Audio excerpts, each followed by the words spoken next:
आज स्थिति यह है कि सरकार और चुनाव आयोग दोनों जनता की नज़रों में संदेह के घेरे में है और ये लोकतंत्र के लिए शुभ संकेत नहीं है। हमें सिलेक्टिव इनकरेक्ट रिवीजन नहीं चाहिए, बल्कि हमें ट्रांसपेरेंट इंटेंसिव रिवीजन चाहिए। ऐसा लगता है कि ये SIR नहीं, SPR स्पेशल पार्टी रिवीजन हो रहा है सर। अगर वोटर कहे कि मुझे EVM पर भरोसा नहीं है तो क्या आप उसे अपराध मानेंगे? अगर वोटर कहेगा कि मेरे पास सब कागजात हैं और आप मेरा वोट डिलीट कर रहे हैं तो उसे क्या आप अपराध मानेंगे? नहीं महोदय, EVM को बचाने से ज्यादा जरूरी है जनता के भरोसे को लोकतंत्र में बचाना। सही समय पे सही उत्तर नहीं मिल पाता। किसी ने कहा है कि किसी पेड़ के काटने का किस्सा नहीं होता अगर कुल्हाड़ी के पीछे लकड़ी का हिस्सा नहीं होता। तो इस पूरी प्रक्रिया में चुनाव सुधार की ही नहीं, चुनाव आयोग में भी सुधार की अत्यंत आवश्यकता है। आश्चर्यजनक था कि एक पार्टी विशेष की तो स्ट्राइक रेट 89% रहा। आजाद भारत में ऐसा कभी नहीं हुआ था। इलेक्टोरल रिफॉर्म सही तरीके से हो, पक्ष विपक्ष दोनों संतुष्ट हो और सबसे बड़ी बात है जनता संतुष्ट हो। तो ऐसी शक्ति है जो पिछले दरवाजे से उनके मतदान के साथ कहीं ना कहीं विसंगतियां हैं। रिफॉर्म होना चाहिए, लेकिन उससे देश का लोकतंत्र मजबूत होना चाहिए, ना कि कोई विशेष पार्टी। अगर एम्पायर ही टीम का खिलाड़ी बन जाए तो खेल नहीं होता, साजिश होती है। चुनाव प्रक्रिया आज जनता के सवालों के कटघरे में है। हमें सोचना होगा कि आज़ादी के बाद ऐसा क्यों हो रहा है कि जनता में लोकतंत्र के प्रति अविश्वास बढ़ रहा है। देश की जिस संस्था पर सबसे कम सवाल उठने चाहिए, आज उसी पर सबसे ज्यादा सवाल उठ रहे हैं। ये लोकतंत्र के लिए अति खतरनाक है सर। ये हम नहीं, जनता कह रही है। जब चुनाव आयोग का हर फैसला सत्ता के टाइम टेबल और उनके प्लान से मेल खाए तो सवाल और शक उठना स्वाभाविक है महोदय। माननीय संजय यादव जी। थैंक यू सभापति महोदय। चुनाव सुधारों की इस महत्वपूर्ण चर्चा में अवसर देने के लिए मैं हमारी पार्टी के राष्ट्रीय अध्यक्ष आदरणीय श्री लालू प्रसाद जी, हमारे नेता श्री तेजस्वी यादव जी और आपका धन्यवाद देता हूं। सभापति महोदय, जैसा कि इस चर्चा में सभी वक्ताओं ने कहा कि भारत दुनिया का सबसे बड़ा लोकतंत्र है और यह वाक्य हम सब भी गर्व से दोहराते हैं, लेकिन एक सच्चे और जीवंत लोकतंत्र की पहचान केवल मतदाताओं की संख्या से तय नहीं होती। यह उसकी चुनावी प्रक्रिया की निष्पक्षता, पारदर्शिता और संस्थागत ईमानदारी से तय होती है। हमारा मानना है कि सबसे बड़ा लोकतंत्र होने से ज़्यादा जरूरी है सबसे ईमानदार लोकतंत्र होना। आज भारत की चुनावी व्यवस्था अपनी तमाम मजबूती और गौरवशाली इतिहास के बावजूद कई ऐसी चुनौतियों से जूझ रही है जो लोकतंत्र की आत्मा को भीतर से चोट पहुंचा रही है। इसलिए यह समय है कि हम सब इन चुनौतियों का ईमानदारी से सामना करें और उन सुधारों पर गंभीरता से चर्चा करें जिनकी आज देश को सख्त जरूरत है। महोदय, 1952 से लेकर अब तक कुल 13 बार SIR हुआ है, लेकिन ऐसा अविश्वास, विवाद, अशांति, अस्पष्टता और अपारदर्शिता कभी नहीं देखी गई। आज स्थिति यह है कि सरकार और चुनाव आयोग दोनों जनता की नजरों में संदेह के घेरे में है और यह लोकतंत्र के लिए शुभ संकेत नहीं है। लोकतंत्र लोगों के विश्वास पर चलता है। अगर यह विश्वास टूटने लगे तो संस्थानों की वैधता भी कमजोर होती है। यह मैं क्यों कह रहा हूं कि लोकतंत्र पर लोगों का अविश्वास बढ़ा है, इसके लिए मैं कुछ आंकड़े रखना चाहता हूं। अभी विगत 5 राज्यों में विधानसभा चुनाव हुए, महाराष्ट्र, बिहार, दिल्ली, झारखंड और हरियाणा। महोदय, एक अप्रत्याशित हमें वोट इंक्रीमेंट देखने को मिला है। महाराष्ट्र में लोकसभा चुनाव के 5-6 महीने बाद ही विधानसभा चुनाव हुए। वहां बिना SIR के 48 लाख वोट जोड़े गए और एब्सोल्यूट वोटिंग में 12.2% का इंक्रीमेंट हुआ। बिहार में SIR हुआ, कुल 7,89,00,000 वोट थे, उसमें से 65 लाख वोटों का डिलीशन हुआ। उसके बाद SIR की प्रक्रिया में 18 लाख और बाद में 3 लाख वोट और जोड़े गए, तो कुल 7,45,00,000 वोटर थे। लेकिन अगर आप देखेंगे कि वोट घटने से बूथों की संख्या कम होनी चाहिए, लेकिन बिहार में पहले SIR से पहले लगभग 78,000 बूथ थे और SIR के बाद 90,000 से अधिक बूथ हुए। तो उस प्रक्रिया से यह समझ में आया कि मतदाताओं के घटाने के अलावा ये बूथों को बढ़ाने की भी एक प्रक्रिया थी। अब बिहार में वो चुनाव हुए, 65 लाख वोट कटने के बावजूद बिहार में 15.6% का एक एब्सोल्यूट वोटिंग में एक अब नॉर्मल इंक्रीमेंट देखा गया। इतना सडन स्पाइक जो बिहार, जैसे मैंने कहा, महाराष्ट्र में 12.2, बिहार में 15.6, तो ये वोट घट रहे हैं एसआईआर में, लेकिन बूथ बढ़ रहे हैं। और जो ये मैसिव बढ़ोतरी हो रही है वोट संख्या में, वो एक प्रयोग है या सहयोग, वो पूरा मैसिव स्विंग एक पार्टी विशेष के पक्ष में जा रहा है। ये हमें सबको सोचने का विषय है। अगर चुनाव के मध्य चुनाव आयोग ये हम बिहार में, जैसा कि चुनावों से पहले 35 दिन में 41,000 करोड़ रुपए अन्य अन्य योजनाओं के मद से मतदाताओं के खाते में भेजे गए, लेकिन वहां 15.6% वोट बढ़ा। झारखंड में भी चुनाव हुए, झारखंड में मात्र 3.5% वोट बढ़े, हरियाणा में 6.2% वोट बढ़े और दिल्ली में 6.1% वोट बढ़ा।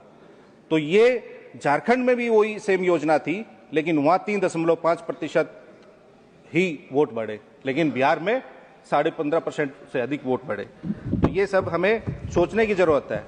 दिल्ली में भी पानी और बिजली निःशुल्क थी, वो भी सबको पता है।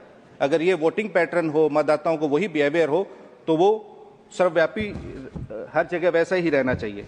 और ये तो आश्चर्यजनक था कि एक पार्टी विशेष की तो स्ट्राइक रेट 89% रहा। आजाद भारत में ऐसा कभी नहीं हुआ था। बिहार में एसआईआर हुआ, मात्र 35 दिन का समय दिया गया। उस 35 दिन में लगभग, मैंने कहा कि 7 करोड़ 90 लाख वोटर मतदाताओं को पुनरीक्षण कार्य हुआ। उस 35 दिन में, जैसा कि सब जानते हैं, बिहार का 73% जो भूभाग है वो बाढ़ प्रभावित है।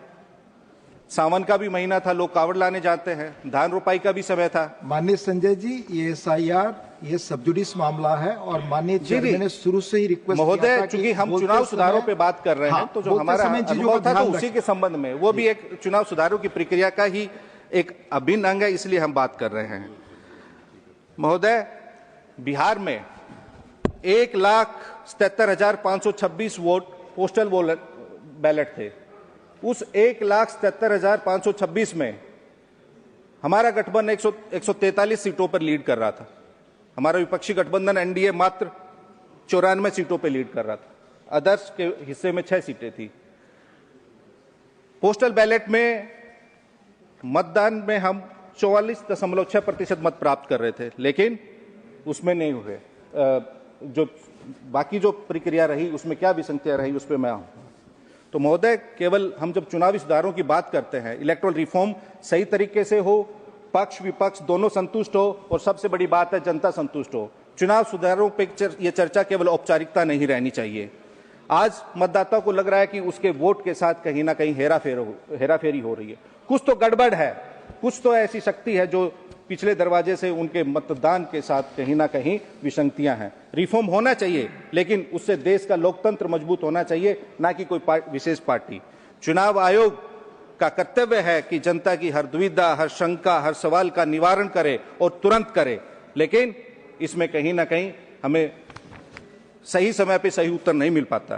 किसी ने कहा है कि किसी पेड़ के काटने का किस्सा नहीं होता अगर कुल्हाड़ी के पीछे लकड़ी का हिस्सा नहीं होता। तो इस पूरी प्रक्रिया में चुनाव सुधार की ही नहीं, चुनाव आयोग में भी सुधार की अत्यंत आवश्यकता है, क्योंकि अगर एम्पायर ही टीम का खिलाड़ी बन जाए तो खेल नहीं होता, साजिश होती है।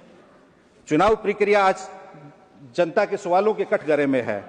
हमें सोचना होगा कि आजादी के बाद ऐसा क्यों हो रहा है कि जनता में लोकतंत्र के प्रति अविश्वास बढ़ रहा है।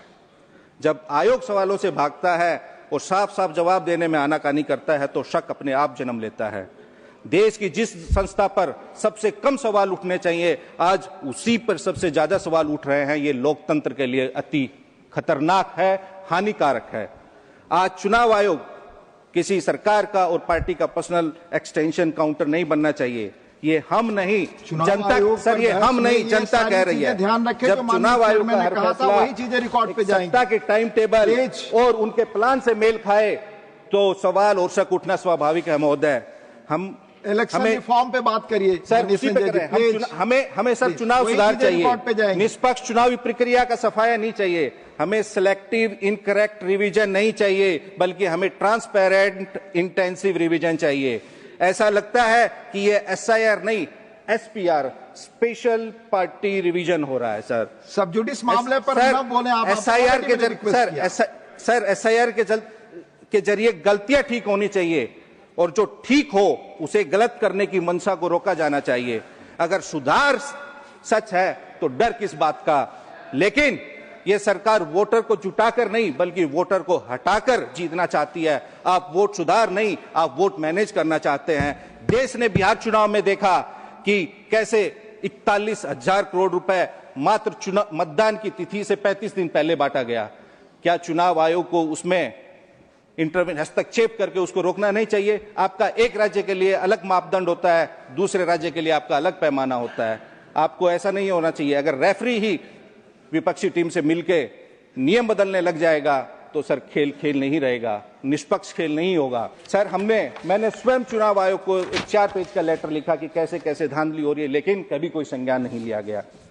अब सर क्यों अविश्वास बढ़ रहा है, जनता क्यों सवाल उठा रही है? क्योंकि और मैं विगत कई चुनावों की, जब 6 चुनाव राज्यों के चुनाव का मैंने जिक्र किया, हम उसमें जनता इलेक्ट्रॉनिक मशीन पर सवाल उठा रही है। हम सिर्फ उनकी आवाज को, उनकी भावनाओं को, उनकी शंकाओं को आपके माध्यम से यहां सदन में रख रहे हैं। दुनिया की हर मशीन ऑडिट होती है महोदय, लेकिन ईवीएम पर यह ऐतराज क्यों? दुनिया में कोई टेक्नोलॉजी या चूक नहीं है, कोई भी।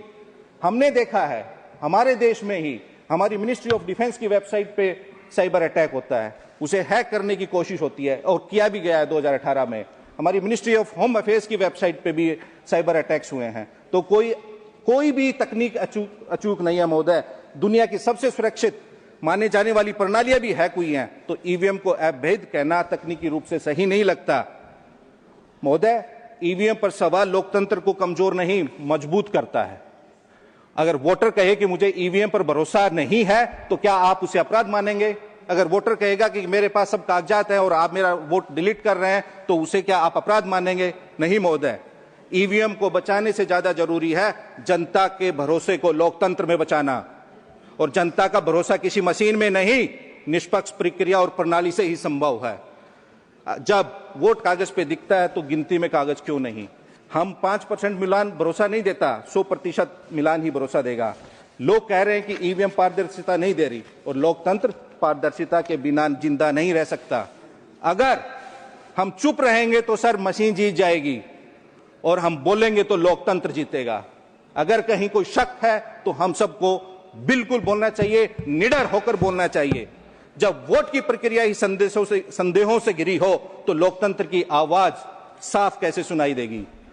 महोदय, मशीन जीत जाए और हमारा मतदाता यानी मानव हार जाए तो ये लोकतंत्र और मानवता दोनों के लिए खतरनाक है। महोदय, मानव ने मशीन बनाई है, मशीन ने मानव नहीं बनाया। मतदाता मशीन से बड़ा होता है, और बिना मतदाता लोकतंत्र भी नहीं रहेगा। जनता को इलेक्शन चाहिए महोदय, सिलेक्शन नहीं चाहिए।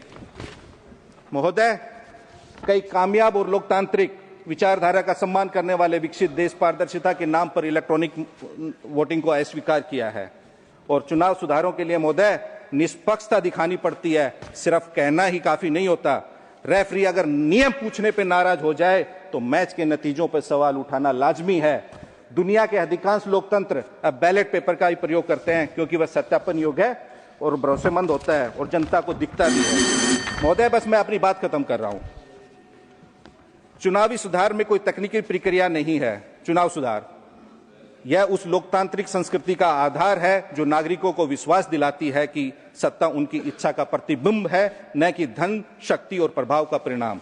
भारत को चुनावी सुधारों की एक नई पीढ़ी की जरूरत है। ऐसे सुधार जो चुनाव आयोग को और मजबूत करे, राजनीतिक दलों को जवाबदेह बनाए, धन बल की अंधेरी सुरंगों को रोशन करे और मतदाता के विश्वास को पुनः केंद्र में स्थापित करे। लोकतंत्र की सबसे बड़ी शक्ति उसका विश्वास है, और चुनाव सुधार वही रास्ता है जो इस विश्वास को भविष्य की पीढ़ियों के लिए सुरक्षित रख सकता है। आपका बहुत बहुत धन्यवाद महोदय।